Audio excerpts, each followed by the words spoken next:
Daily Ledger contributor Kimberly Dvorak. Kimberly, my question is, where would these Houthis in Yemen, which of course are backed by Iran, this is somewhat of a rhetorical question, where would they get the Scud missiles? Where would they get the knowledge and the technology to fire them? Well, we know that the Scud missiles are coming from stockpile of weapons that Yemen has actually lost under this new civil war that's been launched in the past 9 months or so. So the missile that they did send over towards Saudi Arabia, we know from previous reporting here on the Ledger report that they had the Patriot 3 missiles. They were able, Saudi Arabia was able to use 2 of them and knock the Scud out of the air. The question remains now, if this, this is clearly a provocation, what will Saudi Arabia do? Right, and my point about the technology is I can't just go to a Scud missile launcher and push the button and have that thing go. Somebody's got to be helping these people, right? Somebody's got to be on the ground knowing how to use this technology, so it begs that question. But I think the larger picture is the important one. Is this a game changer? Meaning, is Saudi Arabia now saying, hey, we need to ramp it up and go full force in Yemen? Well, clearly the air war that Saudi Arabia has launched in Yemen is not working. And now they've come to the conclusion, and they're reluctantly, realizing that they're going to have to put boots on the ground.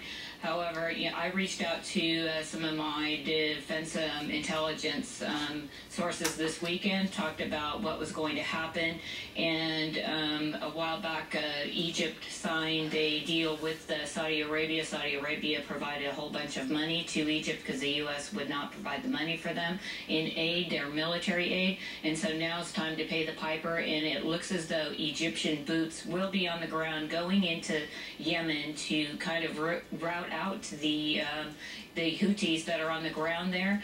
And curiously, when you think about, they're going to put boots on the ground there, you're seeing that the Saudi Arabians clearly don't want to get their hands dirty. They're allowing somebody else to do their dirty work. And now al-Sisi is going to put up the troops that will go in. And one final point on that is I asked my source if they were going to wait until after the June 30th deadline with the Iranian nuclear deal, and the answer was no, which clearly shows that the GCC countries in the Middle East there no longer trust Obama and aren't even going to wait for this Iranian nuclear deal to be finalized before they go in. This is going to really, spur a little more animosity between the U.S. and the Iranians. A couple final more points on this. Number one, keep in mind that Saudi Arabia has openly said it wants a nuclear weapon now, especially because it appears that Iran eventually is going to have a nuclear weapon if it doesn't have it already. The other thing is this is a proxy war between Saudi Arabia and Iran, and if it keeps escalating, at some point the proxy goes away, doesn't it? Well, I think that, for all intents and purposes, I don't think that it's, too much of a proxy war anymore. I almost, certainly the Iranians are actually fighting this fight. And I think what people are, going to, either figure out, who do you want, dominating the region? Do you want it to be the Kingdom of Saudi Arabia, or do you want the Iranians that are going to be dominating the region? One of the two are going to dominate. This is really a Shia versus Sunni war. We can't state this enough. That's all this is. Which leads us to Turkey. Erdogan suffered a defeat over the weekend. So what's going to happen there? Is he going to try and cling on to power one way or another? How do the Kurds play into all this? Yeah, that's an interesting play. What happened, it was a little unexpected. I don't think Erdogan expected that he would lose that many seats.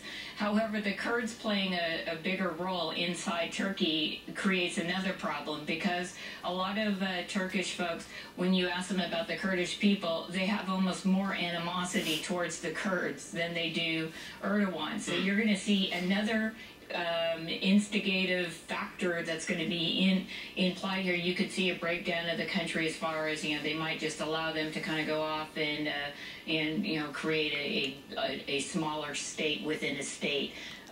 But it's just going to add more problems. This isn't a straight, this was a victory for the people of Turkey. This is adding more fuel to the already tense fire. Right, and of course he's been drooling over going into Syria at some point and taking over property there, if you will. But if we go over to Iraq and you look at the big picture of what the Islamic State is doing there, they're essentially reclaiming the cities Fallujah, Ramadi, that were once part of Saddam Hussein's stronghold. So are they happy with this line that they've built, the Islamic State, or do you think that they're drooling over Baghdad right now?